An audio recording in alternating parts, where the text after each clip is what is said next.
Alléluia, gloire soit rendue à l'Éternel des armées. Que Dieu vous bénisse, que Dieu vous accorde la grâce en ce quotidien au nom de Jésus-Christ. Bienvenue à l'école prophétique Les Aigles en Nation. Nous avons 8 astuces pour éviter les batailles inutiles. 8 astuces pour éviter les batailles inutiles. Il y a des batailles qu'il ne faut pas combattre. Il y a des batailles qu'on ne combat pas. Il y a des guerres qu'on ne combat pas. Il y a des conflits qu'on ne combat pas. Parce que c'est inutile. Maintenant, comment les éviter? Amen. Comment les éviter? Alors, nous avons pour premier secret, première astuce, éviter de changer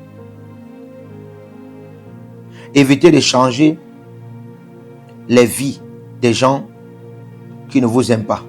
Évitez de changer la vie avec des gens qui ne vous aiment pas.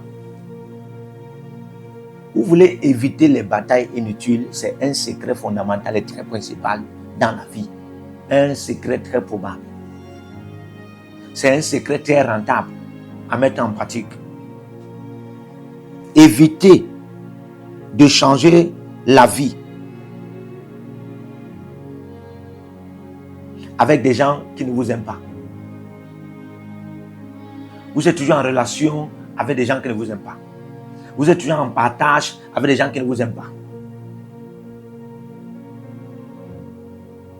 Vous êtes toujours en train de vouloir donner aux gens qui ne vous aiment pas. Dans Proverbe 8, le verset 17, la Bible déclare: j'aime ceux qui m'aiment. Donc là, c'est clair. Dieu n'aime pas ceux qui ne les aiment pas. Ceux qui ne l'aiment pas. C'est un caractère de Dieu. Donc, ce n'est pas un péché que vous êtes en train de manifester. Parce que la plupart des fois, des batailles inutiles sont des batailles inutiles qui ne devaient même pas être combattues, sont combattues, sont mises en pratique parce que des gens s'allient trop à des gens qui ne les aiment pas. Quand quelqu'un ne t'aime pas, c'est clair, il te hait. C'est clair. Toute personne qui n'a pas de l'amour pour toi dans son cœur aura de la haine pour toi dans son cœur. Parce que c'est clair. Il n'y a pas un autre caractère ou un autre fruit ou une autre nature qui doit être dans le cœur de quelqu'un envers toi, si ce n'est l'amour. C'est pourquoi il y a des gens qui peuvent donner aux autres des millions, mais les mêmes gens vont les tuer. S'il vous plaît, quelqu'un va me dire maintenant comme Jésus mourant sur la croix a dit: Père, pardonne-les car ils ne savent pas ce qu'ils font. Vous n'êtes pas Jésus. Ouais. Vous n'êtes pas Jésus. C'est la raison pour laquelle vous pleurez chaque jour. Parce que quand Jésus a dit ça, lui n'a pas pleuré. 2, vous n'êtes pas Jésus parce que vous n'avez pas la capacité de donner votre vie. Jésus, lui, a la capacité de donner sa vie. Vous pouvez mourir pour qui? Amen. La Bible déclare dans le psaume 119, le verset 37, dit: détourne mes yeux de la vue des choses vaines. Fais-moi vivre dans ta voie. Dans 2 Timothée 2, le verset 14, il est écrit: rappelle ces choses en conjurant devant Dieu, qu'on évite les disputes de mots qui ne servent qu'à la ruine de ceux qui écoutent. Il y a des gens qui ont une sale vie. Ils n'ont pas un plus de vie. Ils n'ont pas un nouveau volume de vie à ajouter dans votre vie. La Bible dit dans Jean 6, le verset 63, les paroles que je vous dis sont esprit et vie. Voilà un bon contemporain qui doit être dans votre vie. Celui qui apporte les bons volumes de vie dans votre vie. Celui qui augmente quelque chose de précieux dans votre vie. Évitez de toujours chercher à vous justifier à tout le monde.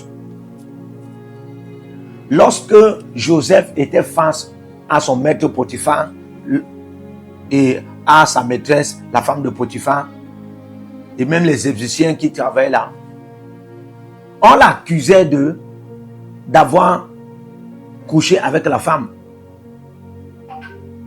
Avec la femme de Potiphar. C'était un coup que la femme de Potiphar avait même monté. Amen. Mais plus qu'il avait compris que ça c'était une bataille inutile, il ne s'est pas justifié. Il pouvait dire au maître, ce qu'elle dit là, ce n'est pas vrai. En fait, c'est qu'elle a commencé à me faire la cour. Elle a commencé à me séduire. C'est plutôt elle qui me disait que viens. Et puis quand je fouillais, elle a tenu mon manteau. Tout ce qu'elle tient là, ce n'est que ce qu'elle a pris de moi. Ce n'est pas que... Il ne s'est pas justifié. Parfois, pour vaincre certaines batailles inutiles, il faut éviter de vous justifier à tout le monde. Il y a des situations que même si vous dites quoi, ça ne va pas passer.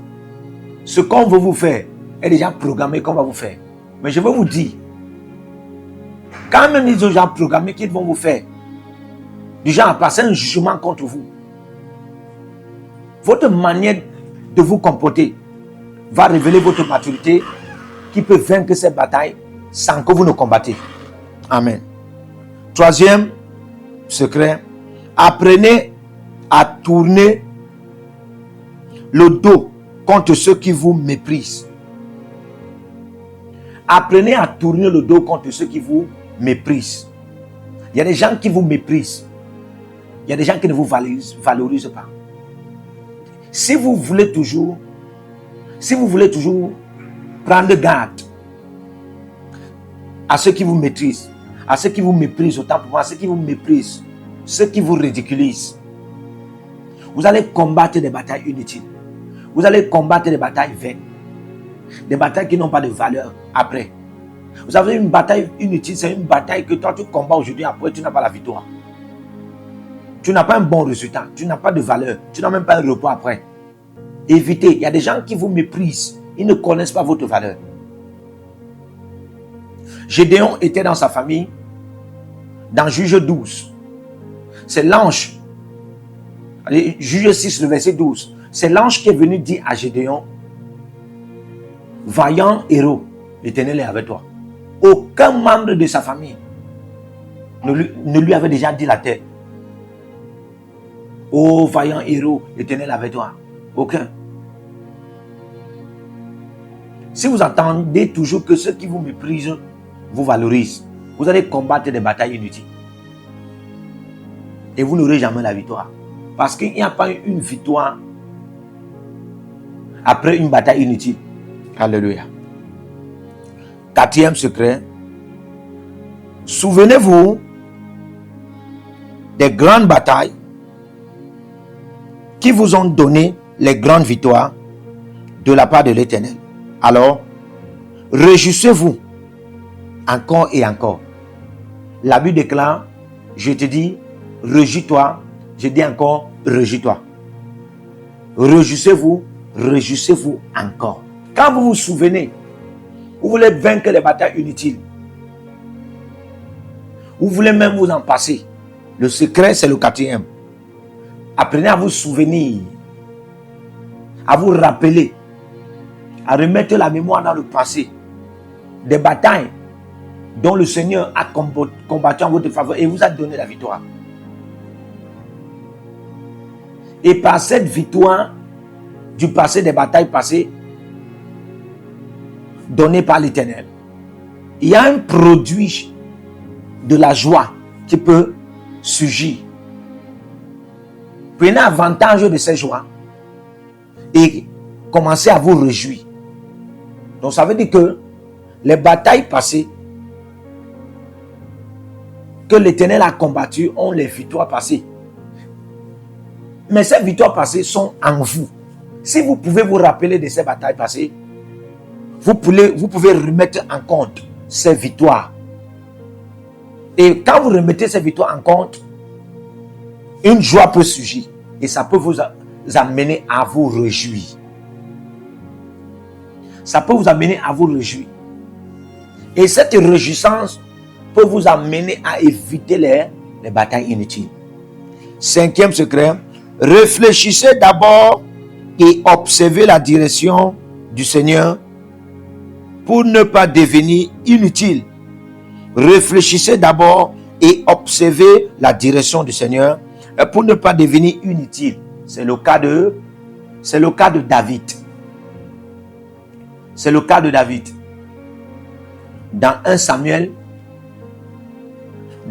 30, David revient en pleine guerre. Les Amalécites ont combattu. Ils sont venus derrière et ils ont attaqué les enfants de David, les femmes de David, même les femmes des serviteurs de David et même les enfants des serviteurs de David. Au point où quand David et ses serviteurs sont rentrés, ils se sont mis à pleurer. Ils ont pleuré au point où ils ne parvenaient plus à pleurer.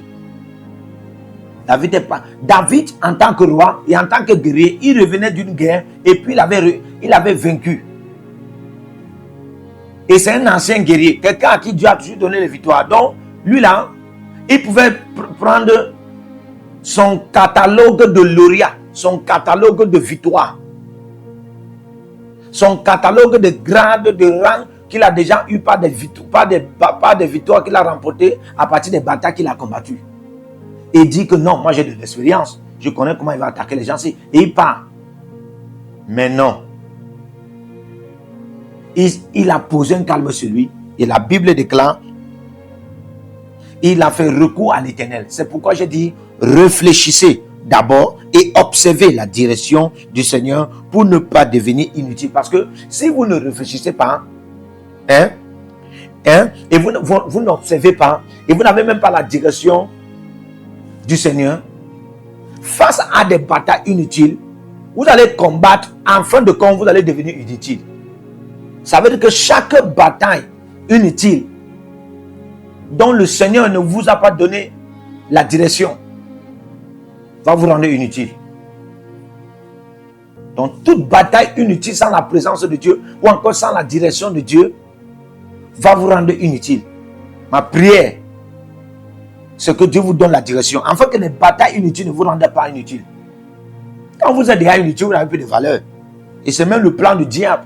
Quand il amène des batailles inutiles envers vous, c'est pour tester le quota de votre sagesse. Dans les guerres, dans les batailles spirituelles. Alors, sixième secret, soyez un maître sur les observations des victoires remportées auparavant. Soyez un maître sur les observations des victoires remportées auparavant. C'est-à-dire que il y a des patriarches comme ça. Leur manière de vaincre certaines batailles d'aujourd'hui, c'est d'être toujours sur leur chaise roulante et observer, que ce soit par vidéo, que ce soit par écrit, que ce soit par un catalogue historique qui parle des batailles qu'eux ils ont combattues et puis ils ont vaincu. Ils passent toujours le temps à observer. Cela rafraîchit leur mémoire de grands guerriers. Ça rafraîchit les mémoires. Et puis un grand guerrier, ce n'est pas celui qui a une grande épée ou bien une grande lance et puis tue facilement ses ennemis. Non, un grand guerrier, c'est celui-là qui a de la sagesse spirituelle dans le combat spirituel. Il est un maître observateur. Il connaît quand il faut combattre, quand il ne faut pas combattre. Et il connaît des batailles qu'il faut combattre et des batailles qu'il ne faut pas combattre. Donc soyez un maître sur les observations des victoires remportées auparavant. Amen. L'une des grandes stratégies pour certains occidentaux qui ont combattu la première guerre mondiale, l'une des grandes stratégies pour combattre la deuxième guerre mondiale et même remporter la victoire, c'était quoi? C'était l'établissement des maîtres observateurs des victoires qu'ils ont remportées. Plus tu remets en compte, tu remets en vue les victoires que tu as remportées dans le passé, ça te donne d'augmenter dans l'autorité. Et l'autorité dans laquelle tu augmentes, c'est la sagesse.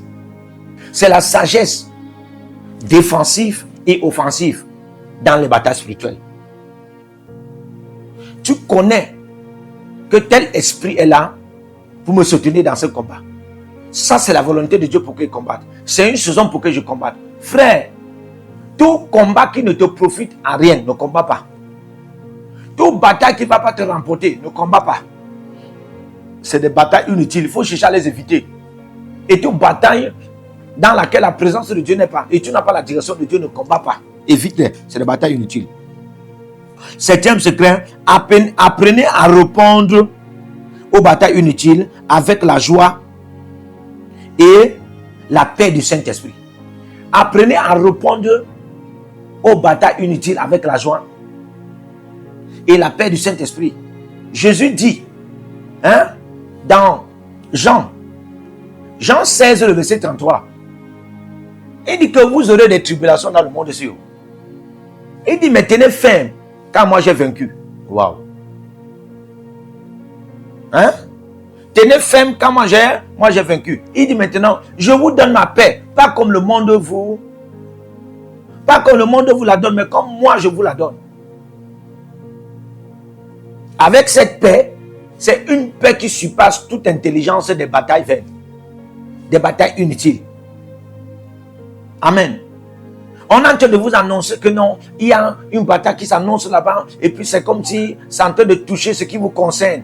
Vous gardez, oh my goodness, vous avez la capacité de garder votre paix. Et subitement, vous êtes en paix. Vous avez la capacité de garder votre joie, et subitement, vous êtes en joie.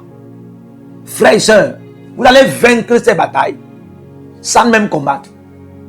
C'est la dimension où Jésus dit dans Jean 14, le verset 1, que votre cœur ne se trouble point. Il y a des troubles qui arrivent. Mais ce sont des vains troubles. Parce que ces troubles-là ne vont pas vous grader. Après le vent de ces troubles-là, vous ne pouvez pas augmenter dans les différents aspects de votre vie. C'est pourquoi vous devez en avoir la sagesse pour éviter. Et l'une de ces sagesses, c'est la paix et la joie. Que votre cœur ne se trouble point. C'est la dimension où ton cœur est rempli de joie, est rempli de paix. Et puis ça crée une barrière contre les troubles. La présence de la joie et la paix crée une barrière contre les troubles.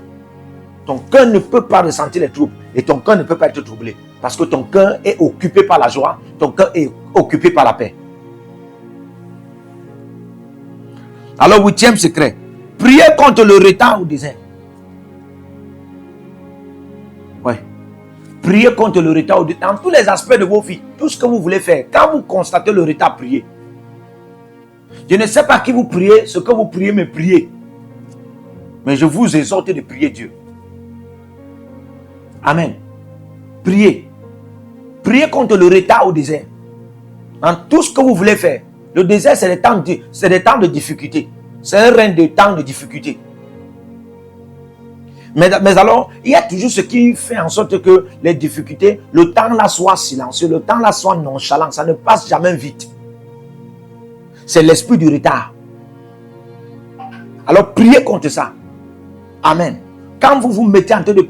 Vous commencez à attaquer l'esprit du retard au désert, c'est-à-dire l'esprit du retard dans les temps de difficulté, ça va vous épargner contre les batailles vaines, les batailles inutiles. Si ce n'est pas ça, vous allez rester au désert et vous allez combattre toutes les batailles. Tout ce qui vient, vous combattez seulement. Tout ce qui vient, vous bagarrez seulement. Tout ce qui vient, non. À partir d'aujourd'hui, par ces secrets, l'Éternel des armées intervient dans votre vie. La sagesse de Dieu se repose dans votre cœur et ça commence à se manifester. Et vous allez vaincre des batailles avec plaisir et précieuse épée au nom de Jésus. Que le Seigneur vous bénisse. Partout où vous êtes connectés au prophète Jérémie Naou, à la source de feu de Jéhovah Kabira. Donc si vous vous connectez par vos semences, vous allez puiser du feu, le feu dévorant. Donc connectez-vous maintenant partout où vous êtes. Au Togo, voici, nous avons le flux de Togo. Connectez-vous maintenant. Du Togo, connectez-vous et puisez le feu dans vos batailles. Vous êtes en Côte d'Ivoire, connectez-vous maintenant par MTN et libérez votre semence par Wave sur Flows ou comme sur MTN et puisez le feu dévorant du Saint-Esprit dans vos batailles. Au Gabon, Maintenant, prenez les contacts et libérez votre semence. Libérez votre semence maintenant. Connectez-vous. Et que toutes ces prières, toutes ces déclarations, tous ces enseignements deviennent maintenant votre héritage et siègent dans votre sang. Siègent dans votre sang et deviennent l'héritage de vos enfants. Partout où vous êtes. Vous pouvez aussi libérer votre semence par Réa ou par MoneyGram. Et vous mettez le nom du prophète Jeremiah Naoum qui est là, sur la fiche, et vous mettez le pays, le Togo, et vous mettez mon contact, et vous verrez la gloire de Dieu. Et le Seigneur ne manquera pas de vous bénir. Et vous pouvez aussi vous inscrire à l'école prophétique Les Aigles en Action, à l'Institut biblique L'Aigle de la Révélation. Vous êtes un jeune pasteur, inscrivez-vous maintenant. Et vous voulez une section de délivrance personnelle, inscrivez-vous maintenant. Vous voulez une consultation prophétique personnelle ou VIP, inscrivez-vous maintenant.